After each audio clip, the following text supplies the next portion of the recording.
So విజయ నిర్మల్ గారు మీరు చెప్పండి, థర్డ్ జనరేషన్ మీ ఫ్యామిలీలో, సో ఫైనల్ గా నవీన్ హీరో అయ్యారు, లాంచ్ అవ్వబోతున్నారు మరికొన్ని రోజుల్లో. సో మీకు ఎలా అనిపిస్తుందా?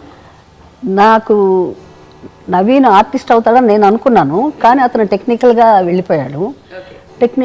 టెక్నీషియన్గా మంచి పేరు తెచ్చుకున్నాడు. అవును. ప్రతి ప్రొడ్యూసరు ఒక్క పాట అన్నా కట్ చేయమని అడుగుతూ ఉన్నారు, ఒక ఫైట్ అన్నా చేయమంటారు.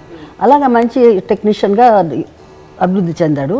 బట్ అప్పుడు చాలా మోటు ఇది కూడా ముద్దుగా మళ్ళీ స్టైలిష్ గా పిలుచుకుంటాం మోటు మోటు మోటు. ఆ తర్వాత కష్టపడ్డాడండి. సినిమాలు యాక్ట్ చేయాలి అని డిసైడ్ చేసిన తర్వాత రైస్ ముట్టడం కానీ, అస్సలు ఒక డైట్, అది ఒక సపరేట్ ఫుడ్, అలాగా ఎక్సర్సైజ్ కానీ. 6 ప్యాక్ అయ్యాడు ఇప్పుడు, చెప్తే నమ్మరు. 6 ప్యాక్. దానికి లంచంగా ఒక BMW కార్ కొట్టేశాడు నాని దగ్గర.